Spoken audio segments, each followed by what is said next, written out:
سمندری طوفان بائپرجوائے سے ساحلی علاقوں کو خطرہ۔ طوفان کراچی کے ساحل سے 500 سے زائد کلومیٹر کی دوری پر رہ گیا۔ طوفان مسلسل شمال کی جانب 4 سے 5 کلومیٹر فی گھنٹہ کی رفتار سے بڑھ رہا ہے۔ قوی امکان ہے کہ اگلے 24 گھنٹوں میں طوفان کا رخ شمال مشرق کی جانب مڑ جائے گا۔ 14 اور 15 جون کو کراچی اور سندھ کے دیگر علاقوں میں موسلا دھار بارشیں متوقع۔ طوفان بائپرجوائے کے اثرات پری مانسون موسم پر بھی ہوں گے۔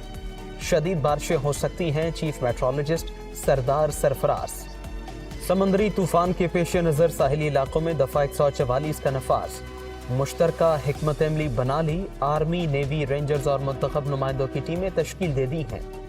بائپرجوائے سائیکلون بھارتی، محکمہ موسمیات نے گجرات میں سوراشٹر اور کیچ کے ساحلوں کے لیے الرٹ جاری کر دیا۔ جام نگر، موربی، گر سومناتھ، پورمندر اور دیو بھومی دوار کے اضلاع میں 13 سے 15 جون کو شدید بارشوں کا امکان۔ طوفان سے ہوا کی رفتار 150 کلومیٹر فی گھنٹہ تک شدت اختیار کر سکتی ہے۔ حکام نے نشیبی علاقوں سے لوگوں کو عارضی پناہ گاہوں میں منتقل کرنا شروع کر دیا۔ بھارتی میڈیا۔ پنجاب اور خیبر پختونخوا میں انتخابات از خود نوٹس، کیس کا تفصیلی فیصلہ جاری۔ کیس کے فیصلے کو 4 اور 3 کا کہنا بالکل غلط ہے۔ 7 رکنی بینچ بنا ہی نہیں تو 4 اور 3 کا تناسب کیسے ہو سکتا ہے؟ سپریم کورٹ کے 1 مارچ کے فیصلے پر 5 ججز کے دستخط موجود ہیں۔ جسٹس منصور علی شاہ نے دستخط کے ساتھ لکھا، میں نے الگ سے آرڈر لکھا ہے۔ جسٹس جمال مندوخے لکھتے ہیں، میں نے مرکزی فیصلے کے ساتھ الگ نوٹ تحریر کیا ہے۔ چیف جسٹس نے پہلے 9 رکنی اور پھر 5 رکنی بینچ تشکیل دیا۔ سپریم کورٹ کا 43 صفحات پر مشتمل تفصیلی فیصلہ جاری۔ فیصلہ جسٹس منیب اختر نے تحریر کیا۔ فیصلے میں 14 صفحات پر مشتمل اختلافی نوٹس بھی شامل۔ وفاقی حکومت کی الیکشن کمیشن نظر ثانی کیس کے لیے لارجر بینچ بنانے کی استدعا مسترد۔ چیف جسٹس کا مقدمے کی سماعت کے لیے 3 رکنی بینچ برقرار رکھنے کا فیصلہ۔ رجسٹرار آفس سپریم کورٹ نے کاز لسٹ جاری کر دی۔ چیف جسٹس امرتا بندیال کی سربراہی میں 3 رکنی بینچ آج سماعت کرے گا۔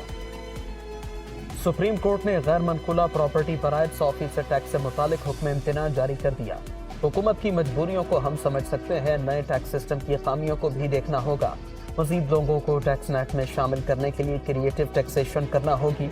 عدالت نے جو بھی کرنا ہے وہ آئین و قانون کے مطابق کرنا ہے۔ ملک کو اس وقت مالی مشکلات کا سامنا ہے۔ زر مبادلہ کو بہتر بنانے کے لیے جو پیسے بیرون ممالک پڑے ہیں وہ ملک میں رکھیں۔ ہم سب کی ذمہ داری ہے کہ ان حالات میں تعاون کریں۔ چیف جسٹس امرتا بندیال کے بیرون ملک اثاثوں پر ٹیکس نفاذ کے خلاف درخواستوں پر سماعت کے دوران ریمارک۔ قومی اسمبلی میں 9 مئی کے واقعات میں ملوث عناصر کے خلاف فوجی عدالتوں میں کارروائی جلد مکمل کرنے سے متعلق قرارداد منظور۔ نواز شریف اور یوسف رضا گیلانی کو نااہل کرتے وقت اپیل کا حق نہیں ملا۔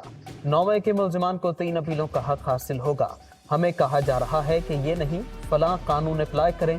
امریکہ کو غزہ میں انسانی حقوق کی خلاف ورزیاں نظر نہیں آتی۔